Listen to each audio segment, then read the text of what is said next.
Mário Fanucchi, eu nasci em Ponta Grossa, no Paraná, em 1927. E aos 17 anos de idade eu comecei a me interessar pelo rádio como ouvinte. Eu ouvia as rádios de São Paulo, ouvia, por exemplo, em Ototico, que foi um personagem que marcou muito meu início de carreira, principalmente por ter despertado em mim o sentido importante do rádio e uma perspectiva de profissão futura. E em 1945 eu entrei no concurso de locutores na rádio local, era a Rádio Clube Ponta Grossense, e venci o concurso, depois de uma série de testes com votação de ouvintes e pessoas escaladas como comissão julgadora, e comecei a fazer locução. Imediatamente eu me interessei em fazer alguns programas já sobre música, principalmente. Na época prevaleciam as grandes orquestras, os big bands, e também as orquestras de concerto, como André Kostelanetz, Morten Gold e outros. E então eu fazia um programa de música melódica e tinha uma certa poesia junto, quer dizer, descrevendo o sentido da música ou informando sobre o autor e assim por diante. Depois dessa primeira fase em Ponta Grossa, eu fui escalada para uma emissora que fazia parte da rede da qual a Rádio Clube Ponta Grossense era a líder. Então eu fui para duas cidades, uma chamada União da Vitória, no Paraná, que fazia fronteira com Porto União, em Santa Catarina. Então, na realidade, era uma rádio que servia a duas cidades e a dois estados simultaneamente. Depois eu fui para Rio Negro, também no Paraná, que fazia fronteira com Mafra. Então, durante o período de 2 ou 3 anos, eu trabalhei simultaneamente no Paraná e Santa Catarina, porque a rádio era local e ela cobria as duas populações. Dali para frente, eu já pensava em Curitiba como um centro importante e passei para a Rádio Guairacá de Curitiba, onde passei a produzir programas, aí já escrevendo radioteatro, né? Animando programas de auditório e participando de programas já quase jornalismo, digamos, no rádio, muito primário ainda, mas que incluía entrevistas, documentários sobre problemas da população e assim por diante. E nessa ocasião eu fui visto por alguém que trabalhava nos Diários Associados e se ofereceu para me apresentar na Tupi. E eu fiz aquela viagem da aventura, de arrumar a mala e vir para São Paulo para tentar tudo, né?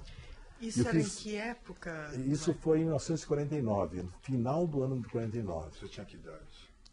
Eu tinha 22 anos. 22 anos. Tanto que quando a televisão foi inaugurada eu tinha 23, foi justamente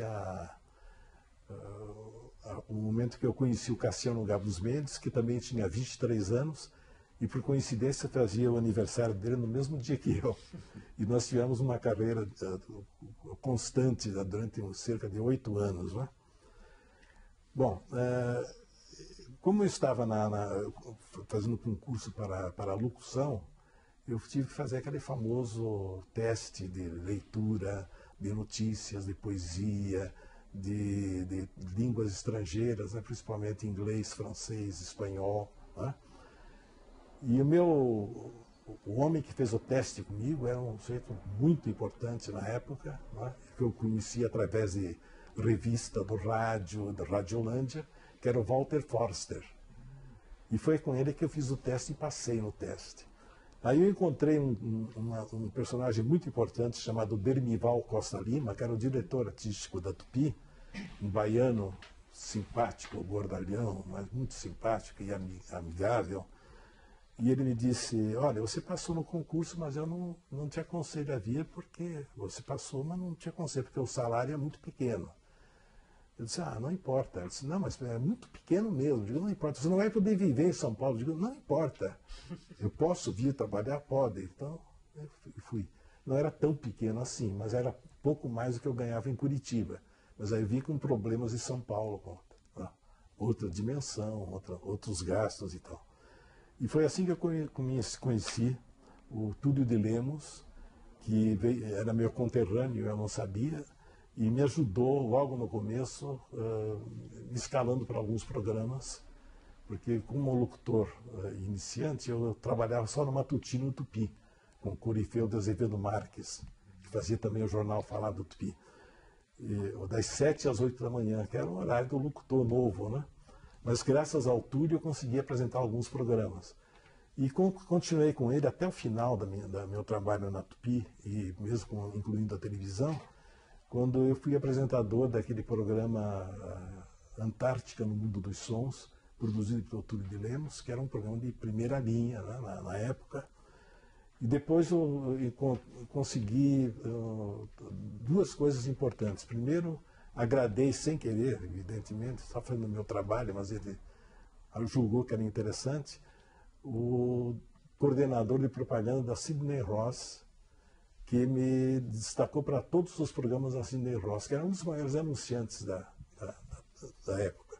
Então, praticamente, eu já tinha me realizado como locutor, escrevi alguns programas, né? Tinha um programa musical e praticamente eu já estava, tinha obtido aquilo que eu pretendia. Aí surgiu a televisão, que até aquele momento era uma construção nos fundos da rádio, né? Que despertava muita curiosidade, a gente pensava o que seria a televisão, ninguém tinha ideia, não se via televisão, então você não tinha a menor ideia do que era a televisão. Para nós era uma pilha de tijolos e uma construção que ia tomando forma aos poucos, né? E quando a televisão ficou pronta e foi inaugurada previamente com a apresentação do Frei José Mujica, né? Na prévia no mês de junho de 1950, eu fui chamado pelo Cassiano. E aí então eu digo, finalmente chegou meu grande momento, agora eu vou ser produtor de televisão. E a primeira pergunta dele foi, é verdade que você é desenhista? É.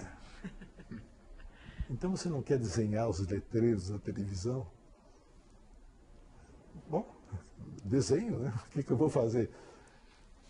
Foi assim que eu entrei na televisão, como desenhista, fazendo a produção dos letreiros de apresentação e tal, as vinhetas e tal. Você que criou o Índiozinho? É, exatamente, quando eu criei o Índiozinho. E também, com a ajuda do Erlon Chaves, que fez a música, eu fiz o primeiro jingle de televisão, que foi o Já é Hora de Dormir. E depois de 12 anos foi incorporado na publicidade do Cobertores Paraíba, né? Uhum. Mas ficou durante 12 anos como mensagem institucional. Porque aquilo surgiu em função da necessidade de mudar as crianças para a cama, o pedido que os pais fizeram, né, que a televisão ajudasse e tal. Bom, durante cerca de 8 anos eu trabalhei então como desenhista, mas também tive minha primeira oportunidade no primeiro ano da televisão, quando eu levei uma peça chamada Cheque Mate, com Dionísio Azevedo, Yara Lins e Lima Duarte. Qual era a TV de vanguarda? Ou TV de comédia ou era outro? Não, era um teleconto, era uma peça avulsa na programação, porque nós tínhamos um teatro fixo que era o teatro do Walter Forster. Depois tínhamos essas peças curtas, e só depois que surgiram as primeiras novelas, nas quais eu também participei. Eu escrevi cerca de 4 novelas, né? Uma delas policial. Você lembra os títulos? Sim, uma chamava Encruzilhada, a outra Cabra Cega, com o Toribio Ruiz como personagem principal. Outro, Leonora, com Flora Geni. E a outra, agora não me lembro. Bom, essas novelas eram novelas de 2 capítulos por semana apenas. E ao vivo, evidentemente, né? E introduziram praticamente o gênero na televisão, mas sem a característica da novela diária, o que só ocorreu mais tarde com a TV Excelsior. Uhum. Muita gente supõe que a TV Excelsior lançou a novela, mas a TV Tupi já havia lançado. E aí então tem muitos que me precederam, inclusive o Walter Jorge Durst, o Dionísio Azevedo. Por exemplo, nós tivemos séries como Dom Quixote de la Mancha, né? E As Aventuras de Dom Quixote e Sancho Panza. Tivemos o Pequeno Príncipe e outras, o Miguel Strogoff. Não, é tudo como novela de televisão. Eu escrevi também, durante aquele tempo, alguns shows de peças musicais que eram com dois personagens. O Dionísio Azevedo fazia um e o Lima Duarte fazia o outro. Era um ladrão granfino, tipo Raffles, que era o Dionísio. Inclusive, ele colocava um nariz postiço, parecendo-se muito com o Procópio Ferreira. E falava naquele estilo do teatro português antigo, que parecia Procópio até. Né? E o Lima Duarte era o ladrão mambembe. Ele tirava a ponte móvel dele e falava daquele jeito. Né? Lá para as bandas do mercado dá um fedor! Aquela coisa, aquelas então brincadeiras. já era Então eram os dois tipos, e eles saíam para roubar os dois. Um era o oposto do outro, mas eles saíam com... Então eles assaltavam, por exemplo, uma loja de música, e nesse assalto à loja de música eles encontravam Chopin, Tchaikovsky. Então entravam peças musicais, entravam balé, né? Canto e assim por diante. Então eles fizeram uma paródia do Cyrano de Bergerac, né? Então tinha na história do nariz lá, eles comparavam o Maracanã dos narizes, aquela coisa toda. Então, bom, foram coisas que eu fui produzindo durante esses 8 anos, até que eu mudei para a publicidade. Por quê? Eu tinha sido convidado já para passar para a TV Nacional, que era a TV Paulista, que depois virou a TV Nacional, né, do Vitor Costa. Mas na época também eu fui convidado para trabalhar em publicidade e comecei a trabalhar na Standard Propaganda. Eu fiquei durante 5 anos em publicidade. Eu trabalhei na Standard, na Lince Propaganda, que era uma agência que desapareceu, na Lintas, que era da Lever, né, exclusiva da Lever, depois na Reclam. Mas você fazia publicidade ou Eu escrevia fazia novela? criação. Porque tinha gente que trabalhava nessas empresas e fazia novela também, não tinha? Não, eu fazia, eu cuidava de publicidade no rádio, na televisão e cinema. Fazia lançamentos, por exemplo, no caso da Lintas, eu tinha as contas, eu tinha o sabonete Lever, que depois virou o Lux, né? Tinha a pasta, o Signal, dentifrício Signal, talco Ross, né? Eram os meus produtos. E eu fazia todas as peças de rádio, televisão e cinema para esses produtos. Né? Na Standard eu fiz aquele concurso A Voz de Ouro ABC, que teve uma repercussão na época. Né? Isso foi na televisão. Eu trabalhei... Como? Ele chegava à televisão também, nesse concurso. Na televisão em todo o Brasil. As estações que existiam na época, né? Na época havia 17 estações associadas e nós transmitimos nessas 17 estações. Só que não havia link ainda, né? Então eram programas isolados, depois uma grande final em São Paulo. Depois fizemos na Record também. Eu trabalhei nessa época com o J. Silvestre, que era o diretor da Standard, né? Nessa área de rádio e televisão. Passada essa fase da televisão, eu voltei da publicidade, eu voltei à televisão. Fui convidado para a direção artística da TV Cultura. A TV Cultura, na época, era uma emissora pobre, com pouquíssimos recursos técnicos, né? Num estúdio acanhadíssimo, na rua 7 de Abril. Pertencia às associadas. Era o segundo canal das associadas em São Paulo. Isso foi em que época, Mário? Foi que eu entrei na cultura, foi em 63. Tá. 63, né? E aí então o que eu fiz? Eu fiz uma nova programação, reestruturação de programas educativos que já existiam, por exemplo, Madureza Ginasial. Ele já existia, mas nós demos um novo tratamento, porque ele era quase acidental, ele entrava sem horário pré-determinado, não tinha muita organização. Nós demos uma estrutura, de fato, para ter a continuidade. Né? Mas as aulas eram bastante precárias, dependiam quase do virtuosismo do professor. Né? No caso do São Jorge, por exemplo. A aula do São Jorge era tão boa que os cameramen aprenderam matemática e faziam questão de estudar depois que ele dava aula. Né? Ele tinha uma verve sensacional. Esse curso ficou muito tempo no ar, né? Ficou muito tempo. Nós fizemos o remake de O Céu é o Limite, usando o auditório do Museu de Arte, que ficava na Rua 7 de Abril, no segundo andar do mesmo prédio. Então o que nós fazíamos? Mandávamos o cabo de câmera pelo poço do prédio até o Museu de Arte e transmitíamos como se fosse nosso estúdio. Era o Aurélio Campos? Como? Que era também o Aurélio Campos? Que é o... Aurélio Campos era o apresentador. E os produtores eram o Túlio de Lemos e o Walter Jorge Durst, que tinham feito também na Tupi o programa de grande sucesso. E na TV Cultura, o Céu Limite teve um grande sucesso, era o campeão de audiência. Na época, ele chegou a competir até com a Tupi, que era a grande emissora na época, né? Que era a prima rica e inclusive, despertou muito ciúme na época. O que funcionava mais nesse prédio que você... Funcionavam os diários, não só a redação, como as oficinas, no subsolo. No Diário de São Paulo, o Diário da Noite. Funcionava o Museu de Arte, que era um andar todo. Né? E era o MASP, né? Hoje. O MASP, exatamente. Era ali que estavam. Aliás, na época, nós aproveitávamos todas as possibilidades do prédio com o fato de não termos possibilidade de gravar programas. Então, nós fazíamos tudo ao vivo. Resultado, havia um programa chamado A Marcha do Progresso, que era transmitido em rede por todas as emissoras de São Paulo, e em que cada emissora, uma vez por semana, apresentava o seu programa e a sua proposta. Então, era um programa bem cuidado, porque era uma vitrine também da televisão. E, naturalmente, na época, eram 4 estações de televisão, eles não escalaram a TV Cultura, porque a TV Cultura não tinha a menor estrutura, impossível, né?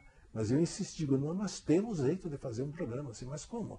Nós vamos fazer, primeira coisa, 6 séculos de arte, um documentário sobre o MASP.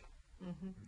Então, eu levei uma câmera para o MASP, levei uma câmera de 16mm, fiz vários takes em 16mm, uma câmera fotográfica para fazer slides.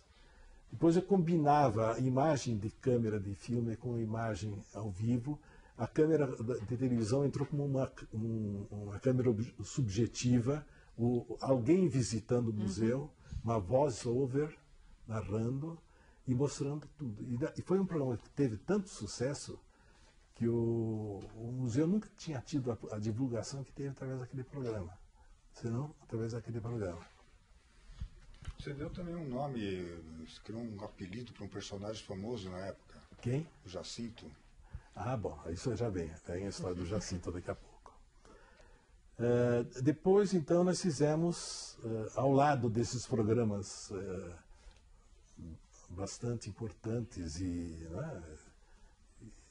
sérios, nós fizemos O Homem do Sapato Branco, que era uma aposta do diretor comercial com quem eu trabalhava. E ele queria um programa de apelo mesmo, de fato. E aí foi inaugurado, então, o Mundo Cão na televisão, com o Jacinto Figueira Júnior, que é um sujeito extraordinário, inteligente, ótima pessoa, e tinha um tino extraordinário para perceber as coisas. Então ele fez programas que tiveram grande repercussão.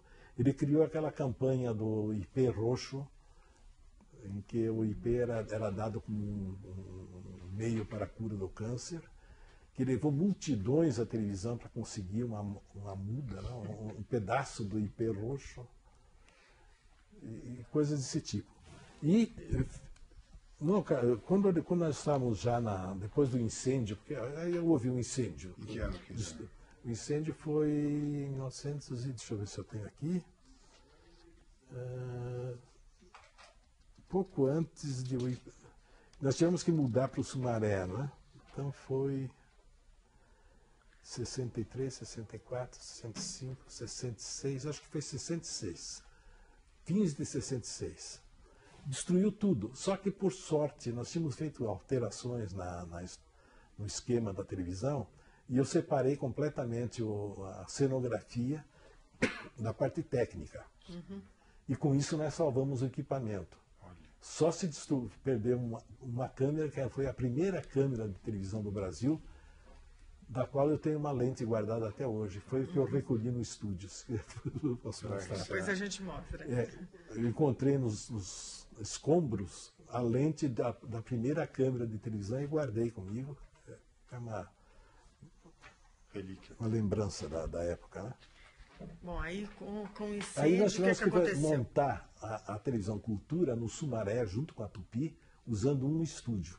Eles tinham 3 estúdios, um estúdio menor que existia. Nós montamos lá a televisão. No dia seguinte do incêndio, nós entramos no ar, já de lá. Começamos a transmitir ao vivo uma novela, tudo uma loucura total, né? Quem fazia a novela era a Lúcia Lambertini. Ela pegava temas bíblicos e fazia novelas, né? Programas especiais também nós passamos a fazer, né? E continuou o Homem do Sapato Branco, aquela coisa toda. Sobre o Jacinto, eu tenho uma coisa curiosa, que quando nós chegarmos na Água Branca, quando nós mudamos, e do cujo local eu forneci algumas fotos para vocês poderem, talvez até ilustrar na época, nós chegamos na Água Branca para aproveitar um terreno e uma construção que era dos transmissores da Rádio Cultura antiga, da antiga Rádio Cultura, já desativada naturalmente, não existia uma torre sem função nenhuma, e ficava às margens da Lagoa Santa Marina. Então o terreno era uma península que avançava na lagoa, mas é uma coisa bem pequena. Para vocês terem uma ideia, a área atual da TV Cultura deve ser mais ou menos 10 vezes o que era no início, quando nós chegamos, né? E ali foi construído um prédio a toque de caixa e tal, e começou a televisão a funcionar. E eu, naturalmente, mudei do Sumaré novamente para a Água Branca. Lá nós construímos um circo, né, que serviu, era um circo extraordinário, porque tinha um som. E fiz um programa com o Erlon Chaves e sua orquestra naquele estúdio, no circo, que parecia um som de estúdio privilegiado, daqueles que se dispõem ao Teatro Record, por exemplo. O Teatro Record era um som mágico, né? Eu conhecia, trabalhei muito tempo lá, junto com na produção, quando eu estava na publicidade, e o circo tinha um som magnífico. Então nós fizemos lá uma série de programas. Depois o Silvio Santos usou para fazer o programa dele. Ele não tinha estação de televisão, nada, ele tinha um programa dele, né? O Baú da Felicidade. Ele fez o programa durante muito tempo lá no circo. E nessa época, o Jacinto continuava, então, fazendo o Homem do Sapato Branco. E um dia, eu estou na minha sala, assistindo televisão, como sempre, eu costumava passar o dia todo, desde as primeiras horas até... Não havia gravação, era tudo feito ao vivo, acompanhando as coisas, resolvendo os problemas, que não eram poucos e tal. De repente, entra na minha sala quem? Jânio Quadros. Qual que era o seu cargo nessa época? Eu era diretor artístico. Ainda, desde o tempo da 7 de abril, eu continuava como diretor artístico. Entra o Jânio Quadros na minha sala, trazido pelo Jacinto, que pede licença e diz assim, eu vou entrevistar o presidente daqui a pouco, ele pode ficar aqui? Lógico que pode. Ofereci uma cadeira, ele sentou-se à minha frente, né, tal. E ele disse, tem um pedaço de papel? Eu disse, tem? Pois não. Peguei uma folha de memorando, né, comunicação interna da mesa do diretor artístico, aquele negócio que existia. E dei para ele. Ele pegou a caneta e começou a fazer umas anotações. Quando ele terminou, ele disse assim, eu vou lhe passar as mãos desses 2 bilhetes com as perguntas que devem ser feitas a mim. Nada além do que está aqui. E eu gostaria que o senhor instruísse o senhor Jacinto para que respeite essa minha vontade. E as perguntas eram as seguintes. O que o senhor tem feito? Quais as suas atividades? Como vai a gramática? É exato que foi acusado de plágio? Está escrevendo outra obra? quando a editará? Essa era uma folha. A outra, tem pintado? Onde estão as suas telas? O que pinta? Quantos netos tem? Que tal é ser avô? O senhor se julga realizado? Quer dizer, ele estava fugindo totalmente do esquema político. As perguntas que absolutamente não iriam comprometer em coisa nenhuma, mas ele fazia questão. Isso aqui é da letra dele, que eu vou passar para vocês depois. O Sarco já estava caçado? Já. Estava fora. Estava fora e ia ser entrevistado pelo Jacinto. E daí o prestígio do Jacinto, de levar o Jânio, porque poucas vezes ele fez isso. Né? Isso aqui está na letra dele, eu guardei, que eu considerei que era uma coisa histórica, e é a primeira vez que eu estou divulgando. São os famosos os bilhetinhos do Jânio. Exatamente. Então, se vocês quiserem depois registrar... Já grava, já. Isso aqui... Olha, isso dá a dimensão do que era o Jacinto. Foi uma pessoa que depois conseguiu uma situação política boa, mas foi caçado também, perseguido e... Quando que começou aquela pressão de a TV2 vai terminar, vai ser um novo canal? Vai ser educativo. Ali começou pelo seguinte, a TV Cultura se mantinha, ela conseguia equilibrar a despesa com receita, até com certo lucro. Eu lamentava muitas vezes eu era obrigado a mandar dinheiro para Tupi. Eles tiravam um pouco do nosso caixa. E o que eu mais lamentei na época foi um acontecimento em 1964, pouco antes do golpe, que surgiu uma ideia de um dos diretores das associadas, chamado Enéas Machado de Assis, que é um radialista até hoje. Ele acho que está na Rádio Capital atualmente. É um homem idoso, mas muito competente. Ele me perguntou uma vez o seguinte: Mário, o que você acha da TV Cultura mudar completamente?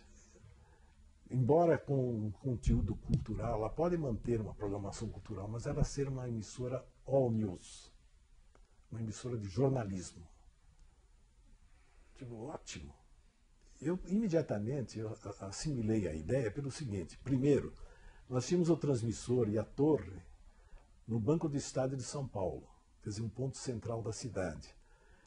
Aquilo era um ponto de referência para todos os links que se fazia. Por exemplo, se eu queria transmitir digamos, o Largo do Aroche, eu mandava a imagem por link para a torre receber, depois passava para o transmissor e mandava para o ar.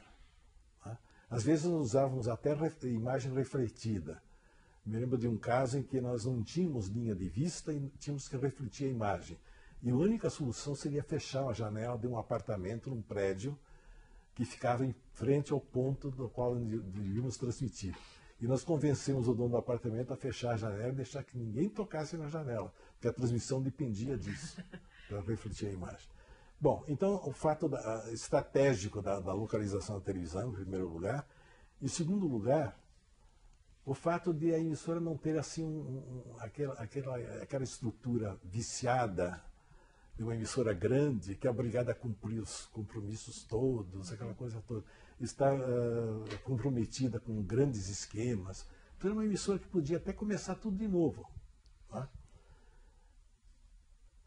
E então ele me disse o seguinte: eu tive uma proposta da Philips Internacional para fazer um convênio conosco e fornecer o equipamento total de uma emissora mais moderna para fazer telejornalismo em São Paulo. Uhum. E eles acharam que a TV Cultura seria a emissora indicada para o caso. Agora você precisa fazer um esquema, precisa fazer um projeto para apresentar para os holandeses. E nós fizemos um projeto. Eu intitulei de A Imagem da Notícia, inclusive mandei registrar na Biblioteca Nacional.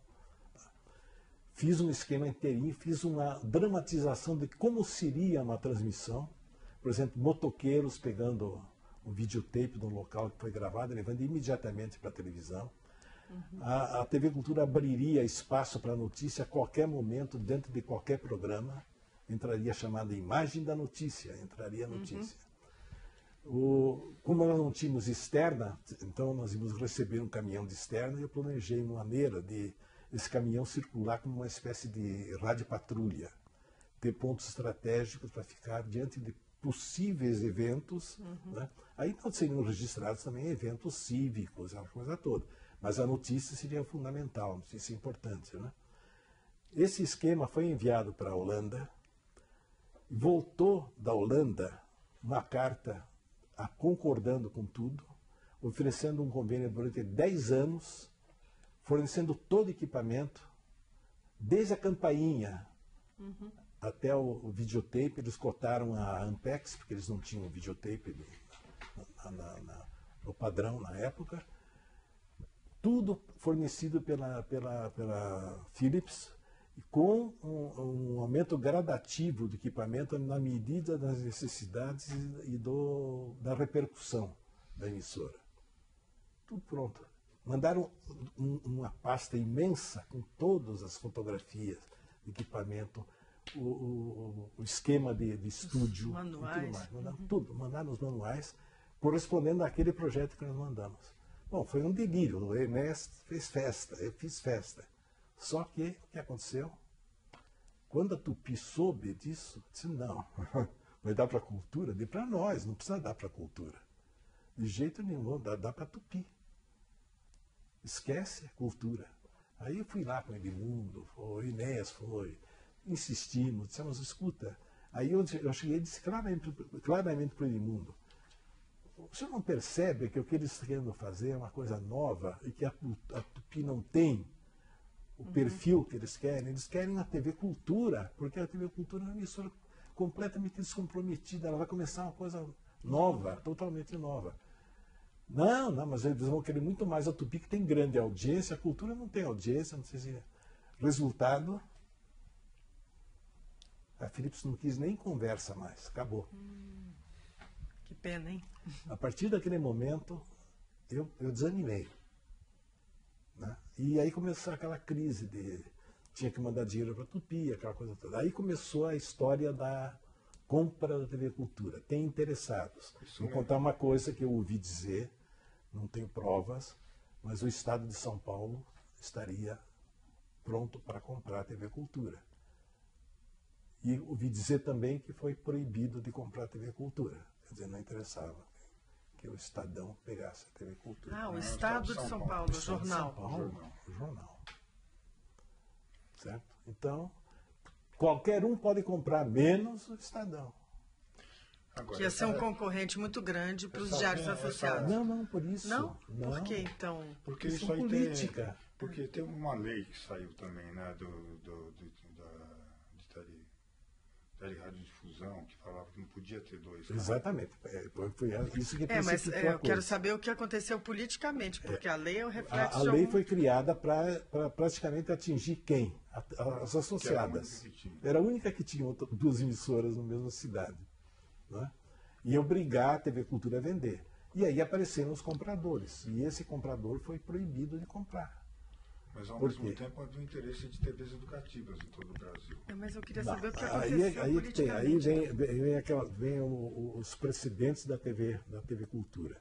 A TV Cultura fazia já há algum tempo, há 2 anos, uma dureza ginasial, fazia uma programação, como eu mostrei naquele quadro, que tinha vários programas de conteúdo cultural, alguns até tipo almanac. Eu tenho slides, tinha lá um programa chamado Curiosidades, né? Então, era quantos buracos tem um queijo suíço, aquele tipo de coisa, mas também era uma coisa diferenciada, porque não havia, né? Então, o que aconteceu foi o seguinte, que a TV Cultura já tinha criado um lastro para essa coisa. E como devia haver um interesse político do governo do Estado também na época, né, de criar uma TV educativa para não concorrer com as comerciais. Quer dizer, longe deles a ideia. Tanto é verdade que a TV Cultura foi a primeira a ter televisão em cores, vocês sabem, né? E nós tivemos os Jogos da Copa do Mundo de 70 no estúdio da TV Cultura e eu assisti. E nós não pusemos no ar para não concorrer com as emissoras comerciais, porque ela ia ter precedência. Uma ação política. A TV Cultura podia ter sido a primeira a lançar a cor. Né? Então, nesse caso, a única solução para o governo do Estado seria não ter uma emissora concorrente, mas sim uma emissora educativa. E foi criada, então, a Fundação Padre Anchieta. Quando foi criada a Fundação Padre Anchieta, eu estava na direção artística da Tupi e me disseram, olha, você vai para o Sumaré e tal. Tudo bem, o Sumaré, o que eu vou fazer, né? Não. Agora nós vamos fazer o seguinte, nós vamos dispensar todo mundo, porque a emissora vai fechar, ela vai ficar 1 ano, 2 anos fechada, para reinstalar, né, reequipar, e nós vamos fechar a estação e todo mundo vai embora. Só que nós, em reconhecimento pelos belos serviços prestados pelos funcionários da cultura, vamos dar a eles a metade da indenização, porque a fundação vai comprar sem nenhum vínculo empregatício. Então está todo mundo na rua mesmo. Mas nós generosamente vamos dar. Como eu conheci a generosidade do grupo, entre aspas, eu fiquei cismado, né? Como é que eu faço? Será que é possível que eles vão ser tão bons assim? De indenizar todo mundo, com metade da indenização? Melhor do que nada, né? Foi quando eu procurei o Fernando Vieira de Mello, que eu sabia que já estava ligado à fundação. Então, existia um grupo já... Era o grupo que nós chamávamos do Açúcar Ester. Era o grupo que se reunia com o José Bonifácio Coutinho Nogueira, na sede da indústria de açúcar, que ficava na rua 7 de Abril também, ali pertinho da... Onde ficava isso aí? Porque já teve... Nós ficamos depois ficamos O Ferrara disse que tinha um grupo na Avenida Ipiranga. Não era bem a Avenida Ipiranga, era um prédio ali, num daquelas... Tem a rua... Bom, a rua com o nome do pai do Cassiano, do Otávio Gabus Mendes. É por ali, ficava um prédio, eu trabalhei lá durante algum tempo. Bom, isso antes de sair a lei. Isso antes de sair a lei que criava a fundação? Ou foi não, já estava em andamento a coisa. Estava em andamento, já estava comprometida a compra, né? De forma que nós já estávamos nos preparando para abandonar tudo. Tal. E eu procurei o Fernando justamente para conferir esse negócio. Digo, Fernando, tal, ele disse... Espera lá, vamos falar com o Bonifácio. Me levou no Bonifácio. E o Bonifácio disse, puxa, que bom que vocês vão receber, muito bom, não tem nada. Digo, agora eu queria fazer um pedido. Na reinauguração, na reabertura da TV Cultura, o senhor gostaria de receber uma equipe de primeira ordem, gente modesta, mas eficiente e tal, que é a equipe da TV Cultura? O senhor podia dar prioridade para esses... conseguir emprego? Pois não, combinado. Bom, aí, como eu era diretor, eu vinha saber o seguinte, que eles não iam receber coisa nenhuma, era assinar a carta de demissão, de renúncia e adiós, né? Aí nós fizemos uma reunião no nascente sindicato, que era ainda a Associação dos Radialistas, ficava na sede da Federação Paulista de Futebol, numa sala que a gente conseguiu lá. Fizemos uma reunião lá com o pessoal todo, o Blota Júnior, o pessoal que liderava ali o sindicato. E eu abri o jogo, disse, vocês não ganham nada. Então exijo uma indenização integral. Só assine com indenização integral. Bom, não preciso dizer que quando eu voltei para Água Branca eu estava na rua já, né? Eu tinha que pedir licença para o cara da segurança para tirar meu carro, pôr as coisas no carro e sair de lá. E todo mundo recebeu a indenização integral. Foi um negócio. Eu fui persona não grata nas associadas, a tal ponto que quando houve uma comemoração do aniversário das associadas, e o Ayrton Rodrigues me convidou, eu recebi um telefonema indignado do Edmundo Monteiro, dizendo que não pusesse os pés lá. Né? Agora também eles ficaram um pouco ressentidos, porque quando eu saí da TV Cultura, eu fiquei 5 anos na TV Cultura, eu tinha 8 anos na Tupi, eu consegui demonstrar na primeira audiência, na Justiça do Trabalho, com a maior facilidade, que eu tinha direito à soma do tempo de serviço, então eu tinha 13 anos, e por demissão ilegal eu tinha o dobro, e tinha que receber indenização integral. Também. Esta casa eu comprei com o dinheiro que eu recebi lá. Pra vocês terem uma ideia. Então, então, imediatamente o Fernando Vieira de Mello me disse o seguinte: você está na rua, né? Tá? Então vem trabalhar comigo aqui na Fundação Anchieta. E eu fui trabalhar com ele. E ele estava encarregado de fazer o quê?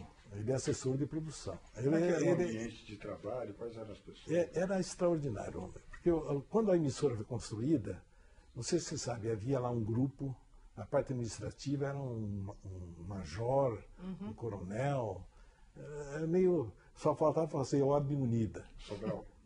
O Sobral e tal, né? Que era o pessoal do INPE, né? Você tinha que saber lidar com eles lá, porque o jeito deles era... Inclusive aquele estúdio grande, o maior estúdio da televisão na época, que tinha 600 metros quadrados, eles construíram com tapumes na frente, ninguém podia nem entrar. Eles só abriram na hora que o pessoal ver o estúdio. Aí a primeira coisa que eu notei foi o seguinte: eu digo, nossa, escuta, e a tomada? Essa tomada aí, a tomada de estúdio, era uma tomada comum no estúdio, no piso. Eu digo, escuta, e para fazer esquema de iluminação, como é que faz? Aí não tem escada para chegar lá em cima. Ah, tem que dar a volta por fora. Quer dizer, você pegava, arrumava um spot, aí você saía, dava a volta, arrumava outro spot, aí experimentava, voltava. Aí nós construímos uma escada em caracol no estúdio, que foi uma aberração, né? Um estúdio feito previamente para ser estúdio de televisão. Aí trocamos as tomadas por tomada de louça própria, chave de lâmina e tudo mais, para mudar as coisas, porque eles fizeram... Mas, não obstante, eles fizeram alguma coisa, então dava para trabalhar, né? E o que nós fizemos? Começamos a usar o equipamento da melhor maneira possível. Nós inventamos uma coisa que era gravar editando. Então, as aulas, em vez de gravar em takes todinha, depois tempo de edição, nós fazíamos sempre com uma pontinha de edição cada take. Dá uma paradinha, ficou bom, então vamos emendar com o próximo. Editava na hora. Podia ocorrer, eventualmente, uma falha e você perder duas edições. Mas, via de regra, você conseguia economizar tempo grandemente, né? Tinha mais eficiência, porque você não tinha que usar a ilha de edição à torta direito, que era muito precária também, era pequena, né? E pouca. Quantas pessoas tinham? Tínhamos uma ilha de edição. Não, e quantas pessoas trabalhavam? Ah, quantas pessoas? Mais ou menos. Assim. Bom, eu fiz uma vez, não tenho aqui, eu acho. Eu fiz para o José Bonifácio uma demonstração do seguinte: a TV Cultura é a emissora mais eficiente do Brasil. Pelo seguinte, ela tem tantos funcionários, tem tanto de equipamento e tem tantas horas de produção no ar. Então, é a mais eficiente que existe. Mas disparado sobre outras. Porque, de fato, era uma equipe que tinha 40 pessoas, 50 pessoas no estúdio, com um iluminador, com técnicos, com câmera, com todo mundo. Né? Tinha uns 12 ou 15 na cenografia, né? Tinha 10 ou 12 na produção. Né? Aí tinha cinema, arte, tinha 4 elementos e assim por diante. Tudo isso era organizado. A parte de funcionamento, por exemplo, eu era um sujeito assim, muito Caxias, negócio de organização e economia de tempo, porque eu achava que era importante isso para a gente. Né? Então era hora de gravar, é hora de gravar, é começar a rodar o tape, não é a hora de entrar no estúdio. A hora de entrada no estúdio é a hora de gravar, continua. Você estava falando da organização, do tempo, que era importante. Certo. Esse tempo importante, essa maneira, esse esquema de trabalho, era uma das heranças da antiga TV Cultura, que eu consegui introduzir com apoio, naturalmente, do pessoal todo da diretoria e tal. Né? Eu tive muito apoio do José Bonifácio Coutinho Nogueira, era uma pessoa com quem se podia lidar facilmente. Né? confiava muito na gente. O Fernando me deu grande apoio, Fernando Vieira de Mello, de modo que eu criei um esquema que repetia mais ou menos aquilo que nós fazíamos na TV Cultura. A experiência da TV Cultura anterior à Fundação Anchieta foi através de um projeto do CEFORT, que era um sistema inicialmente chamado de CERT, que era o Serviço de Educação pelo Rádio e Televisão, criado na Secretaria de Educação do Estado, né? E que depois foi reformulado com o título de Serviço de Educação e Informação pelo Rádio e Televisão, CEFORT. Melhor estruturado, né? Claro, e com disponibilidade de verba maior. Isso tudo entra na TV Cultura ainda das associadas. Nós conseguimos o patrocínio do Mapping, que pagava o tempo da emissora e, portanto, dava sustentação para o uso dos estúdios, enquanto que a Secretaria de Estado mantinha os professores, nomeava e fazia concurso, né? Eles eram concursados para apresentar as aulas na televisão.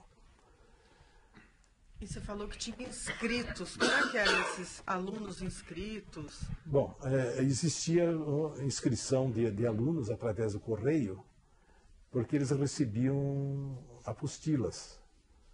E nós chegamos a ter, na época, cerca de 1000 alunos interessados em acompanhar esse trabalho, né?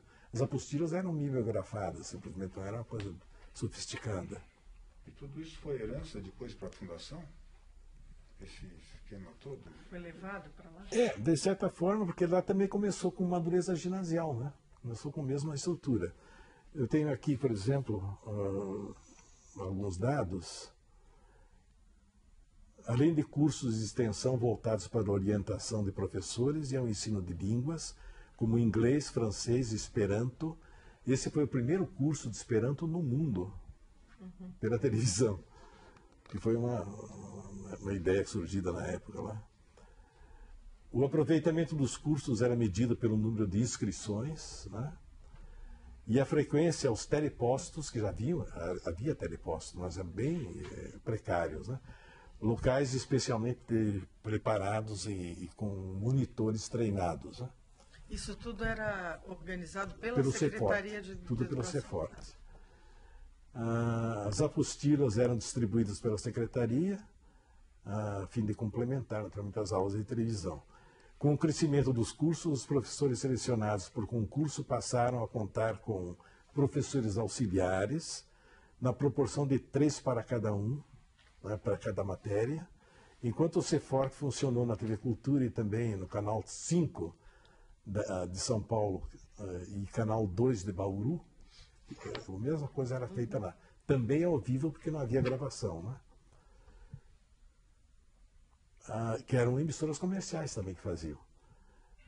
A coordenação e chefia de serviços foram exercidos pela professora Maria Antunes Alves, né? Enquanto a orientação pedagógica esteve a cargo da professora Maria Aparecida Brandi. E o grupo de professores que atuou no CEFORT viria a constituir a base da equipe de professores da Fundação Padre Anchieta. A única coisa que ocorreu de mudança efetiva foi que as aulas ficaram mais sofisticadas, né? E em função disso entraram os produtores em ação. O produtor ele recebia um texto base, desenvolvia uma ideia de acordo com o pensamento dele, depois ele checava com o professor que fazia as correções, né? E foi o método que foi criado na época para desenvolver, que é válido até hoje, me parece. Eu não vejo outra maneira de fazer. Quem é que chefiava o ensino? O ensino era o professor Amora. Como é que era trabalhar com ele? Muito bom. O professor Amora era uma pessoa que dava também muito apoio, liberdade, tinha bom diálogo, excelente. A minha pedra no sapato na época era cultural, era com o Petralha e com o Pergueiro. Por quê? Não afinava muito. Por quê? Questão de escolhas de ideias e programas culturais e coisas, tipo de apresentadores, o jeito de, sabe, uma coisa um pouco, sei lá, eu chamava de chacrinha, né? Uma coisa meio entre amigos, né? Uma coisa um pouco divorciada da outra ideia, que era uma ideia mais purista, né? O ensino, por exemplo, era quem é o professor mais competente para fazer isso. O que nós vamos fazer em matemática, por exemplo? Vamos botar um professor que tenha apelo, né? Que seja, né? Quem pode ser? Tem um ator que é professor de matemática, o Carlos Zara. E ele deu certo a beça. Né? Tem uma professora, uma moça que seria ótima na geografia, que foi aquela professora de geografia que depois tornou-se atriz da Globo. Né? E assim por diante. E os produtores se afinando também. Por exemplo, o Fernando Pacheco Jordão, com ciências humanas, né? Aquela coisa toda, o relacionamento, aquela coisa toda. O Walter George Durst, com português, por exemplo, ele fez uma adaptação de O Feijão e o Sonho, de Eurígenes Lessa, em forma de novela, em que, volta e meia, havia uma interrupção do diálogo e apresentação de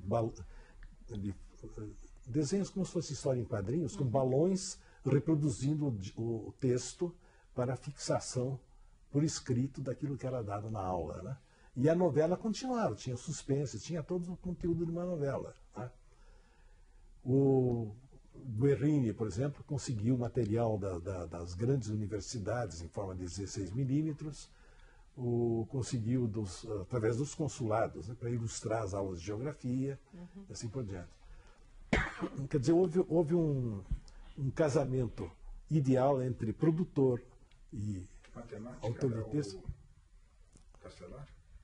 Matemática era o São Jorge que supervisionava, né? Depois entra uma professora, matemática, não me lembro quem é, deixa eu ver se tem aqui. Eu tenho uma relação aqui que eu passo para você depois. Matemática, Oswaldo São Jorge, para matemática, e o produtor Castelar, José Castelar, exatamente. Isso aqui também é para vocês levar, porque aqui tem indicações que vão dar. Eu vou falar o nome dos programas, você pode comentar, assim, rapidamente, da época? O que programas? Os programas que tinham na grade. Na grade? Só lembrar um pouquinho. Lembrar um pouquinho dos programas? Ator na Arena, por exemplo? Não, isso é bem mais recente, né? Eu me lembro de... Bom, teatro, sem dúvida, tinha coisas boas no teatro, né? Mário, Eu acho que nós vamos encontrar em outra relação. Essa relação eu não tenho, eu não me lembro. A Moça do Tempo? A Moça do Tempo era dentro do jornal, né? Você falou do Fernando Pacheco Jordão, que cuidava de uma área. Então, antes de fazer jornalismo, ele fazia aulas também? Sim, ele era produtor. O que ele fazia? Ele fazia ciências humanas, ele fazia comportamento humano, História, sociologia, esse tipo de coisa, certo? Problemas dessa área. Porque veja bem, o curso de madureza ginasial era um supletivo. Então ele dava elementos para o sujeito desenvolver depois. Então as aulas eram aulas leves, né? Mas muito bem elaboradas. Né? E era tudo maravilha ou de repente aconteceu alguma crise? Não, olha, uma das crises mais frequentes, parece até piada, era às vezes você ter um letreiro num programa de português e ficar uma dúvida sobre a grafia, a ortografia. Aí você começava a correr, né? Primeiro o professor Amora, ele dizia uma coisa, aí tem que ligar para não sei, aí o Dino Preti, aí não sei o que, como é que se escreve essa maldita palavra? E parava a gravação. Coisas desse tipo. Outra coisa que ocorria de vez em quando era um atraso eventual de alguém, né? que podia, por exemplo, um que era com Tomás em atraso era o Paulo Plané Buarque. Eu briguei várias vezes com ele. Ele apresentava o quê? Ele apresentava Paulo. Deixa eu ver se está aqui. Era um programa, não lembro agora o título do programa. Mas tinha gente boa, né? Por exemplo, o Absaber era da parte de geografia, né? A Nícia Lecoq Miller e o Eduardo Moreira era o produtor na primeira fase, depois entrou o Guerrini. História antiga e medieval, Reinaldo Xavier Carneiro Pessoa, produtor Walter George Durst. Quem tinha maior carga era o Durst. O Durst fazia português, fazia história, história do Brasil. Eu fazia ciências naturais com a Marina Eck, que era o San Jorge na matemática, com o Dr. José Castelar. Era isso. Mari, voltando um pouquinho, como é que foi, na época, a repercussão de uma inauguração de uma TV educativa? Bom, havia primeiro aquele espírito precavido contra o termo educativo. Tanto que nas reuniões da fundação, do Conselho Cultural, do Conselho da Fundação, uma das coisas mais discutidas era se devia ser chamada TV educativa. Porque afasta, assusta. Mas, por outro lado, define. Então, aí precisa ter coragem de definir ou enganar. O que tem que fazer? O nome cultura, né, ajuda, porque não é TV educativa, é TV cultura, então é mais genérico. Mas ela é uma emissora educativa porque ela é caracterizada pelo fato de ser isenta de uma série de coisas, de ter vantagem, né, do apoio governamental e aquela coisa toda. Houve uma época em que nós sentimos que a TV Cultura, embora uma TV educativa, modesta, com traço no Ibope, né, quase só traço no Ibope, que esse traço representava o que, digamos, 0,01 de audiência na realidade, mas que ia ser, aos poucos, se desenvolver e construir alguma coisa, já havia uma certa inveja, havia um olho gordo em cima da TV Cultura. E eu percebi isso quando surgiu a ideia do Vila Sésamo, produzido no Canal 2, né, na TV Cultura, e transmitido na Globo, onde a Globo conseguia seu índice normal, né, seu índice gordinho, né, robusto, enquanto que a TV Cultura ficava com o seu tradicional traço. Eu acho que também houve na época uma tentativa assim de chupar o know-how que já existia da TV Cultura, que veio depois a ser desenvolvida na Fundação Gilberto Marinho, evidentemente. Havia um cidadão, cujo nome não lembro agora, que frequentava com muita continuidade assim, a TV Cultura e conversava com todo mundo, aquela coisa toda, né? O Vila Sésamo foi uma boa experiência como produção, o trabalho da equipe foi muito bom com o trabalho, né? Deu uma qualidade muito boa. Aliás, aquela qualidade que hoje a Globo consagra como sendo qualidade Globo, né? Aquela coisa toda, modéstia à parte, nasceu na TV Cultura. A TV Cultura era uma TV limpa, cética. Os estúdios eram limpos, a maneira de fazer, ao contrário do que as outras faziam, porque eu me lembro que eu trabalhei na Tupi, eu estive muitas vezes na Record, na TV Rio, né, no tempo de publicidade, aquele cuidado com a fotografia limpa, a coisa sumária, sem muito excesso, né, tudo praticamente nasceu lá. Os visuais, a parte visual toda da televisão nasceu praticamente no Canal 2. As soluções, as grandes soluções visuais, os mapas feitos especialmente para evitar aquele excesso de informação, todas essas coisas nasceram ali.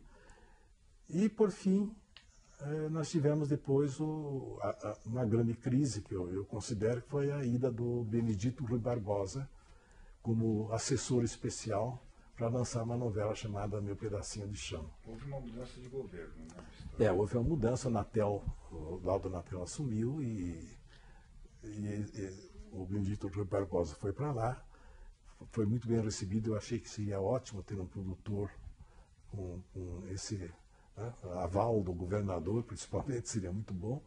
Só que ele simplesmente colocou a novela como uma coisa mais importante e quebrou completamente o esquema. Por exemplo, tudo era para a novela, o que sobrar é para o resto. Edição, uso do estúdio, uso de externa. Né? E eu, dentro daquela ideia rígida de equilíbrio e de manter qualidade nas coisas e tal, comecei a me sentir abalado completamente. E comecei a me opor. Né?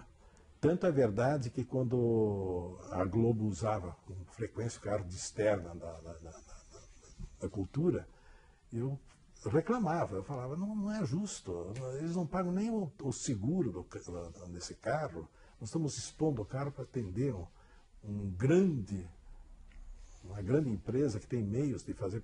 Né? Mas quem que favorecia isso? Era o presidente da época? Quem Eu que tenho a tomava? impressão de que era um envolvimento, havia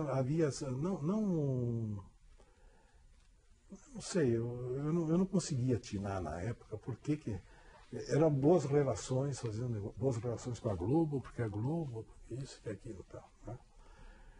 No caso, por exemplo, da novela feita, que era para ser uma novela educativa, e de educativa tinha muito pouco, né? Porque você exprimia e achava muito pouco, e era escrita pelo Teixeira Filho, né? Ele que fazia a novela, o texto, né? Então, um grande sujeito, conhece, um grande amigo meu, inclusive, e muito competente.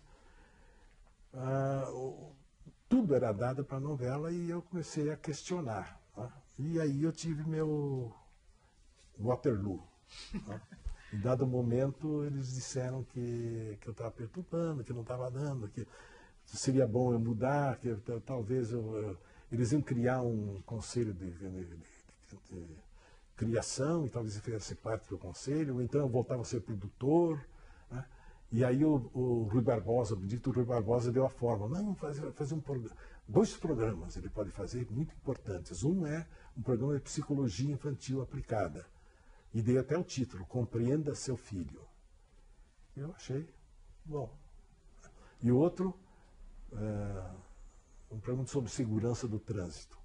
O segundo não gorou porque não havia verba. E o outro, havia uma verba muito magra, mas vamos fazer o piloto e depois vamos fazer os programas. Eu comecei a produzir. Eu fiz 5 programas prontos, depois do piloto, editados e prontos. E estava aguardando, era o número de programas necessário para entrar no ar. Aí me disseram o seguinte, precisa ter o aval da Sociedade de Psiquiatria e Psicologia, porque esse negócio é muita responsabilidade. O meu programa era feito com a Sofia Karakuchansky, uma psicóloga competentíssima, que trabalhava com pacientes do INSS, dava uma amostragem dos casos, eu criava uma história, uma ficção, dramatizada mesmo, como se fosse uma novela. E depois, por flashbacks, entravam os momentos cruciais da coisa. Depois ela entrava com análise do que aconteceu e com um aconselhamento genérico, lembrando sempre que cada caso é um caso, mas para esse caso, desse personagem, com essas características, o meu conselho é isso, tal, tal, tal, tal. Eu tenho um script no programa, inclusive, vocês têm lá alguma coisa. Então eu gravei 5 programas, estava tudo pronto, disseram, olha, não tem... e por que não pediram ainda, né? Então eu falei com a Sofia e disse, você não pode pedir? Eu disse, posso, pediu. Eles mandaram uma comissão, eu exibi os programas, eles aprovaram e fizeram questão de dar o aval nos programas e oferecer assessoria, que acharam que estava tudo perfeito. Então podia entrar no ar. Só que na mesma época entrou um novo procedimento. Quem não tem programa no ar está fora. Eu não tinha programa no ar, estou fora. Então, eu saí. Aí você saiu da TV? Eu pedi demissão do cargo, né? E depois eu não me interessava mais nada. Que ano que foi isso? Isso foi em 71. Eu saí, o programa não sei que fim levou. Eu fiz 5 scripts, né? Não, fiz 5 programas gravados, prontos, né? E me apaixonei pela ideia do programa, porque eu achei muito bom. Na mesma técnica, de conversar com a psicóloga, pegar o caso, discutir, criar uma coisa em cima, depois discutir os detalhes, consertar as coisas e assim por diante, né? Foi o que eu fiz. Mas depois você voltou, né? Não, aí o que é que eu fiz? Nesse momento em que eu saí, o Fernando Vieira de Mello, que era diretor de jornalismo da Jovem Pan, disse, Mário, vem trabalhar comigo. Mas no jornalismo, não. Eu falei com o Tuta, você vai ser diretor de criação da rádio. E eu fui trabalhar lá, fiquei 12 anos na Jovem Pan. Meu trabalho lá era preparar pilotos de programas, gravar os comerciais e vinhetas, comerciais de clientes diretos que não vinham gravados, escrever para a coluna do Jornal da Tarde, fazer os anúncios no Estadão. Eu criei a marca Jovem Pan. E nessa época você foi para a USP também, logo depois. Não, eu já tinha ido, em 70. Eu esqueci de passar esse. Eu criei a marca que foi adotada em 1971, 72, e ficou até hoje, né, continua. E fiquei lá trabalhando junto com o Tuta e o Fernando durante esse tempo. Ao mesmo tempo, em 84, eu fui chamado para voltar à TV Cultura para trabalhar no jornalismo, como editor de arte. Eu fiquei cerca de 2 anos lá. Foi a época em que foi assassinado o Herzog. Então foi em 74. 84, não, no Copa do Mundo na Alemanha, 74, desculpa. 74. E o que mais? Então foi por isso, nessa época que eu me lembro. Em 1906. E nós entramos nessa época, a gente lembra de você desenhando uma prancheta. Isso. Nós não tínhamos gerador de caracteres. Era uma emissora pobre ainda em 74, imagina só. Então o que nós fazíamos? Fazer letreiros no jornal, a gente fazia com letra 7, né? Em cima de uma cartolina preta. Então tinha que fazer cada letreiro, cada vez tinha que fazer um letreiro completo. Né? Aí eu inventei um outro sistema. Eu peguei as letras 7 e fiz uma tipologia de letra 7 em cima de celuloide.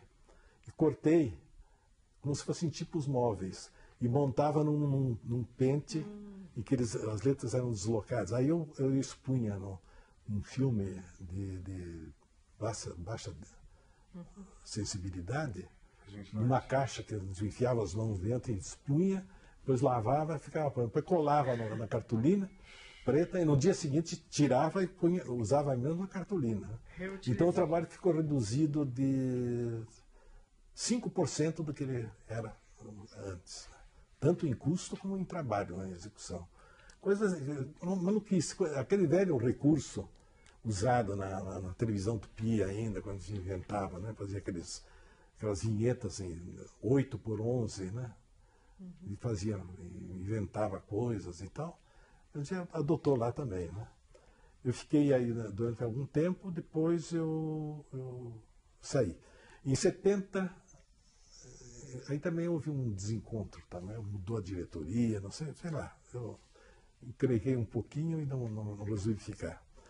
Em 70 eu fui convidado para dar uma aula sobre uma disciplina nova. Imagina, eu estava na TV Cultura, coordenando a produção, coordenando os estagiários que tinham sido mandados para lá pelo professor Ferri. Quem eram eles? Né? Isso foi em 70. Quem eram os primeiros estagiários?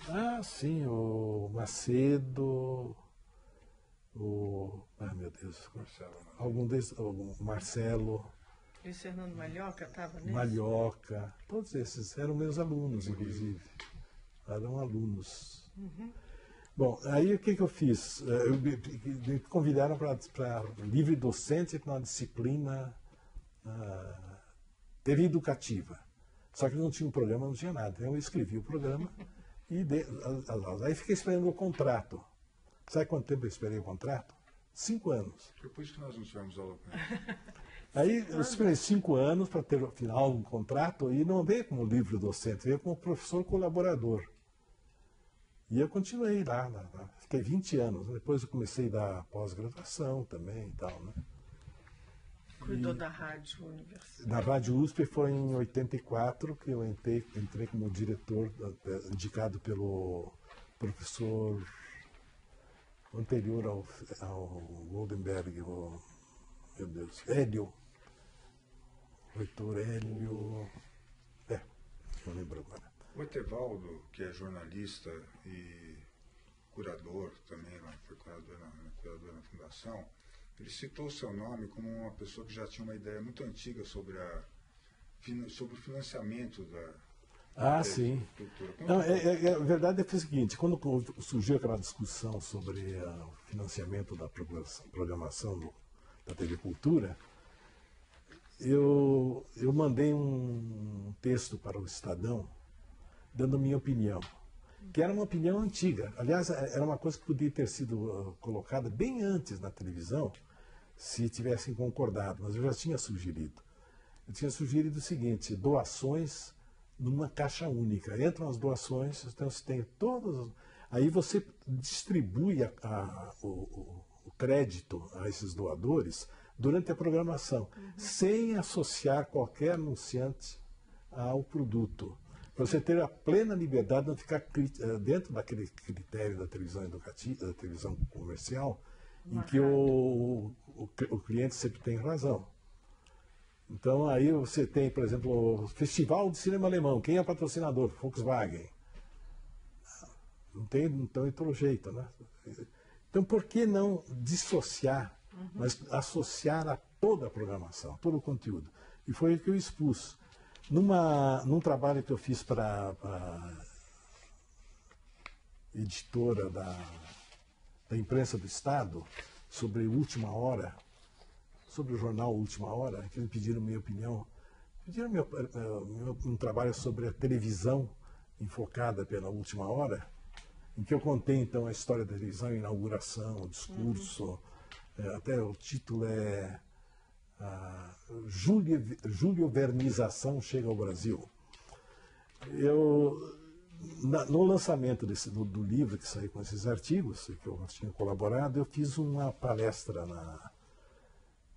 no auditório dessa editora, com o título de O Capítulo Seguinte, em que eu conto o que ocorreu depois daquele momento em que surgiu a televisão, e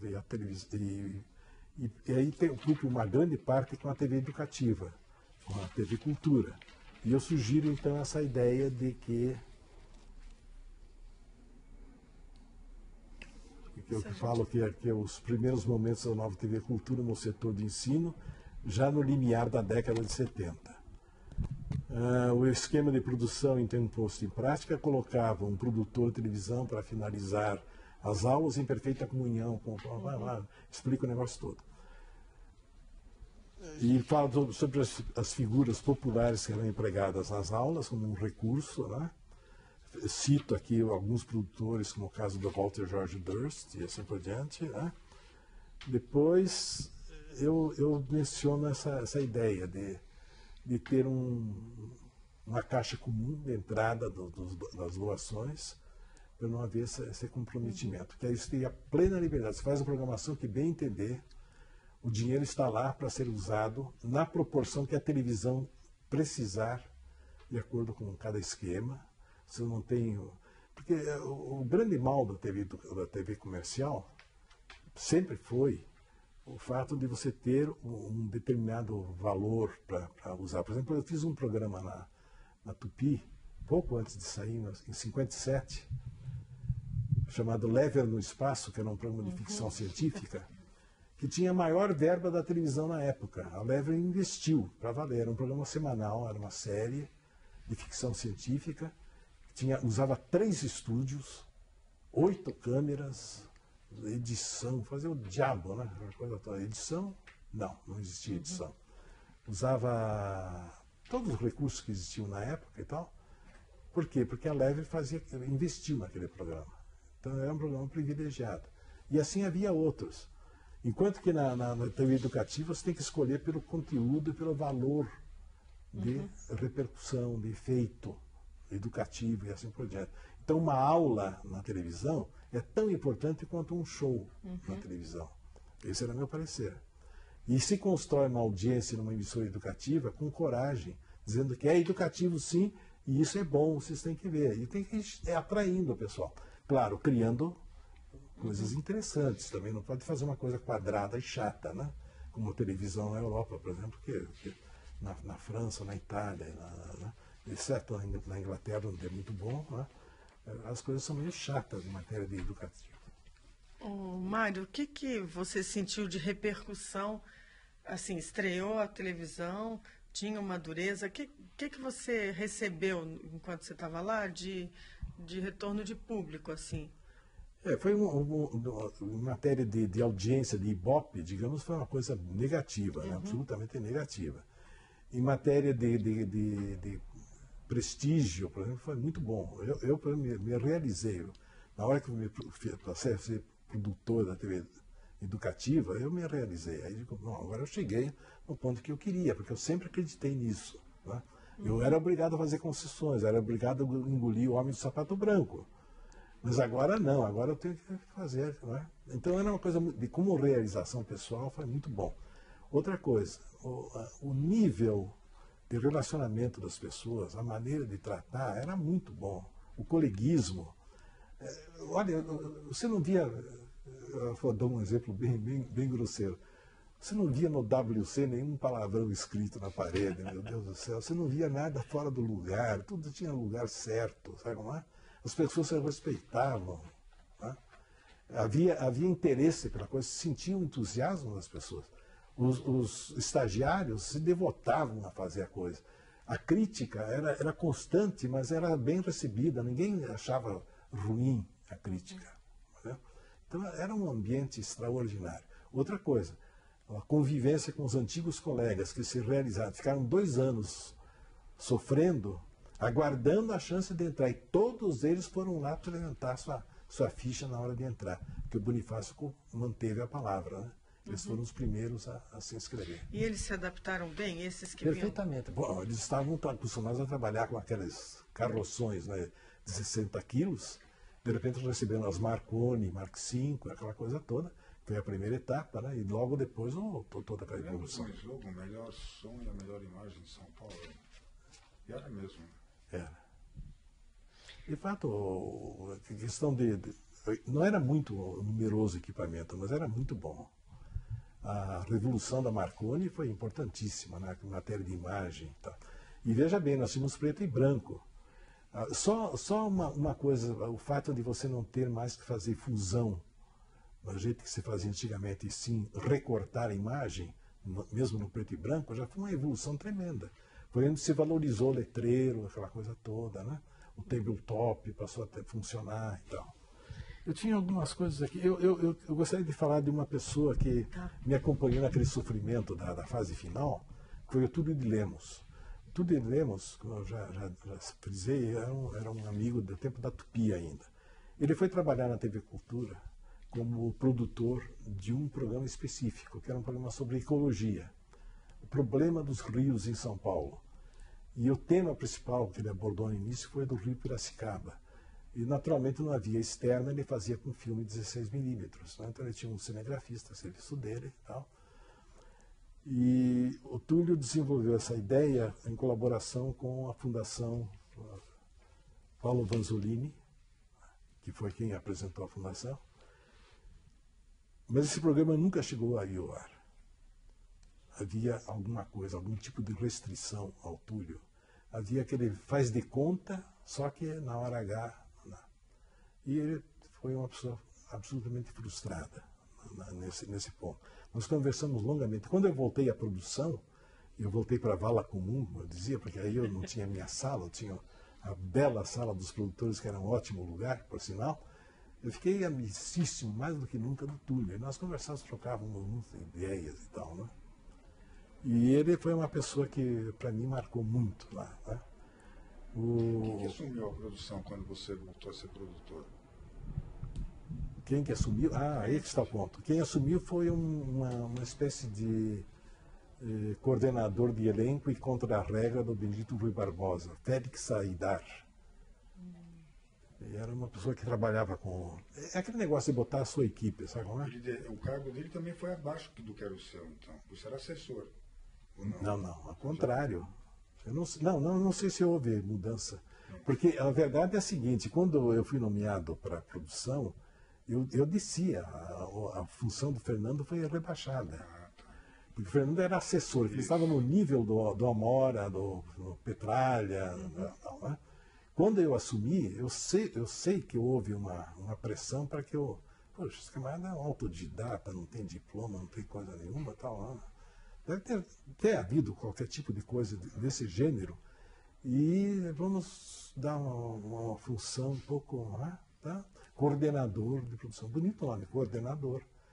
Mas para mim, eu já estava trabalhando naquilo, então para mim não afetou nada. Não queria galões em nada, eu queria dentro daquele espírito da casa receber uma estrela. Não precisa, está muito bom. Hein? Como é que era a atuação do Conselho Curador na época? Tinha influência direta, não tinha? Como é que... Às vezes eu assistia a uma outra reunião convidado. Né? Eu acho que havia gente muito atuante. Né? A Esther Figueiredo Ferraz, por exemplo, achei que era uma pessoa bem atuante, bem interessada. Quem mais que eu me lembro assim que... Bom, os próprios assessores também participavam, né? O caso do Amora. Né? Você sabe daquele... Só um minutinho.